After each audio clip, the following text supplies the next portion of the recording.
evening and welcome to Poland Daily. I'm Natalia Moczulska, and this is the news. Today, Poland celebrates Constitution Day. The Polish Constitution of May 3rd was the first in Europe and the second in the world after the American one. It did not save us from the partition, but we pride ourselves on how modern it was. To this day, its enactment is a source of pride and a national holiday. The accountability of government to parliament is taught to students around the world today. We definitely have something to celebrate. The main celebrations of the National Day of the 3rd of May were held at the Castle Square in Warsaw. Pierwsza w Europie. The May 3rd Constitution is a great work of Polish political thought, thoroughly modern, on a world scale at the time. It is a revolutionary document that established the state system in a new way on the scale of Europe and the world at the time. Polish President Andrzej Duda stressed that of the 232 years that have passed since the May 3rd Constitution was passed, only 59 years has Poland survived as a truly free and independent country. The president also thanked all those who contributed to Poland's accession to the European Union and the North Atlantic Treaty Organization. I thank all those who have painstakingly built over the years to make Poland as strong, secure, and prosperous as possible.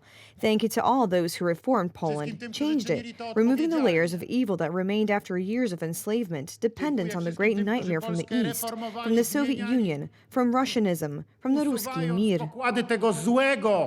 The government law known as the May 3rd Constitution consists of a preamble and 11 articles. In the name of God, in the Holy Trinity of One, is the first sentence of the preamble. The preamble contains the reasons for the introduction of the basic law.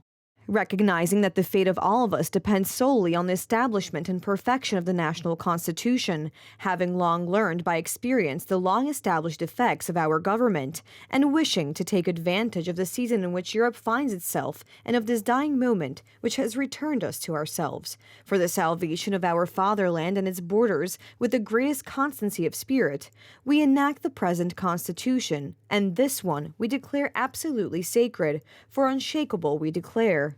232 years ago, on May 3rd, 1791, the four-year Sejm adopted a government law. It introduced the system of constitutional monarchy in the Republic.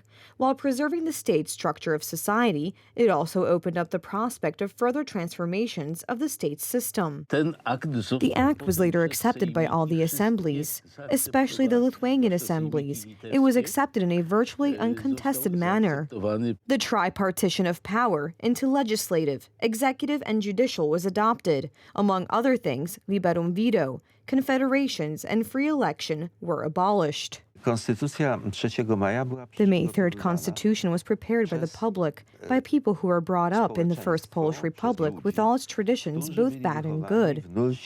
The May 3rd Constitution was in force for only 14 months. However, it was a great achievement of the Polish people who wanted to preserve the sovereignty of the state. Several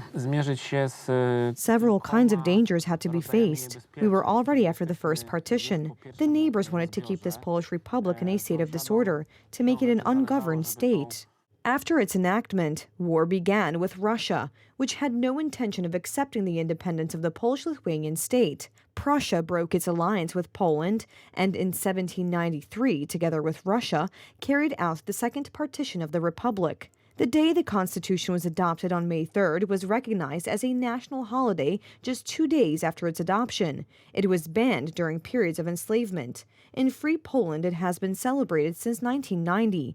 Since 2007, it has also been the national holiday of Lithuania. The Solidarna Polska political party made history. 11 years of activity were summed up, and the old signboard was replaced with a new one. Such a change in the name of a political formation 6 months before the elections is a bold and risky maneuver. But today, Solidarna Polska turned into Suwerenna, meaning sovereign.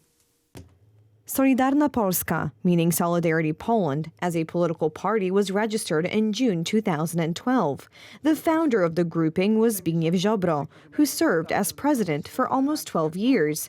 Today, the Law and Justice Coalition partner officially changed its name to Suwerenna Polska, meaning Sovereign Poland. Usually, a political party that has problems with recognition changes its name to appear again, to make itself known in the public space. Zbigniew Ziobro's political party aims to protect Poland from all those who intend to take away its sovereignty. On the one hand, Russia is waging a bloody, aggressive war against our neighbor. This war can also directly threaten us, affect us, Poland, the Poles. I hope this does not happen, but we must be ready. We must be prepared. On the other hand, leftist fanatics in Western Europe are pushing a project to change the European Union into a federal state, a state under German leadership. The Sovereign Poland political party has also presented the assumptions with which it will go to the parliamentary elections this fall. The political party has 6 main demands. Rejecting a new treaty creating a single state of the European Union in place of nation states. Renegotiating the agreement with the European Union.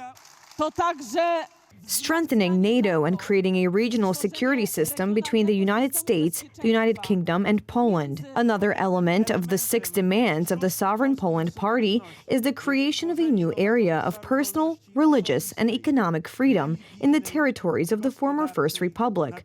Cars, airplane flights, housing, clothing, and food without absurd restrictions. Energy freedom without ETS and the follies of so-called environmentalists.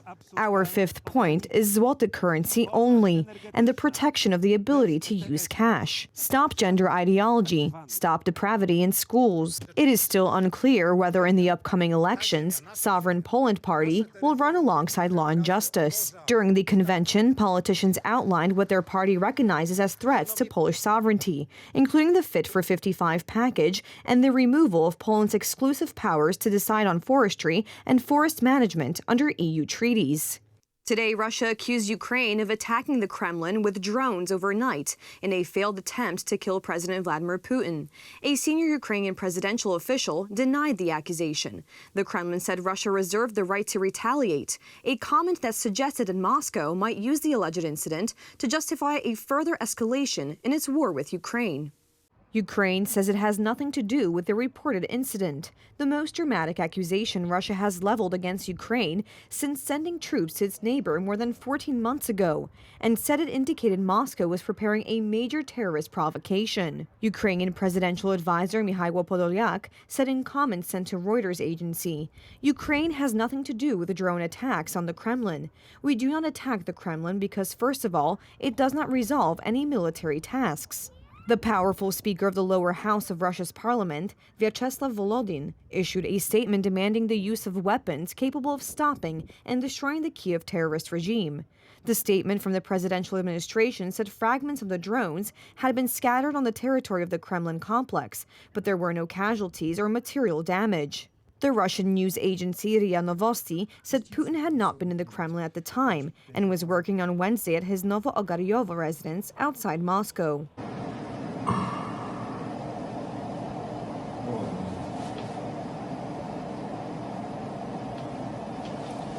The video was posted in the early hours of Wednesday on a group for residents of a neighborhood that faces the Kremlin across the Moskva River.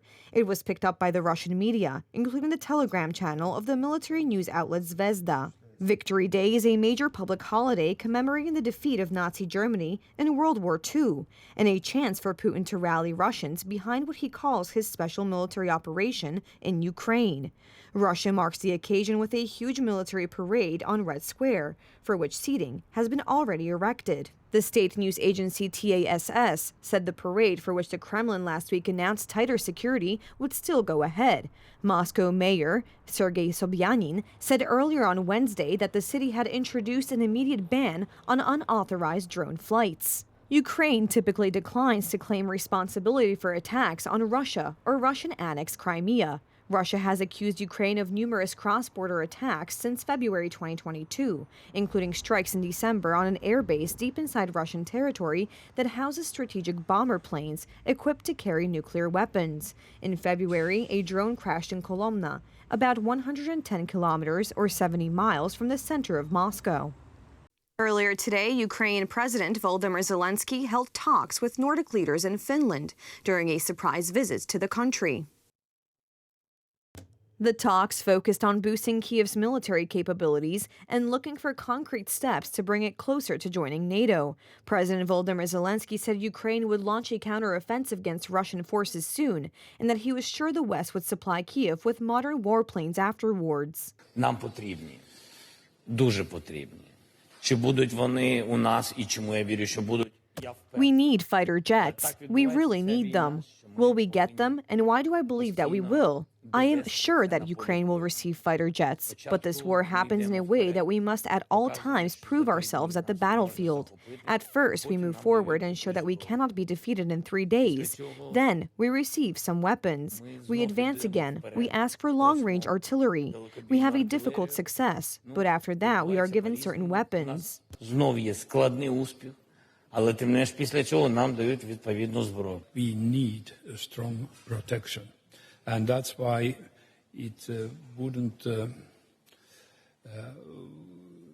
we couldn't give up the Hornets before we get the new ones. And unfortunately, the Hornets at that time are, well, practically finished. But we like your aircraft. Just you to know. Yep. They are good ones. Yeah. And I hope everybody knows it. And your neighbors know it. That's good. The Nordic countries have been among the strongest supporters of Ukraine since the invasion, with Finland and Sweden both applying to join NATO in response to a war Moscow claimed was aimed in part at blocking the alliance's expansion. Zelensky's visit to Finland was just his 4th known trip abroad since Russia's full-scale invasion. Zelensky also has visited the United States, Britain, France, Poland, and the European Union's headquarters in Belgium, and is due in Germany on May 13th. The Ukrainian leader will not travel straight back to Ukraine after his trip, spokesperson Serhiy Nikiforov said in televised comments without providing further details.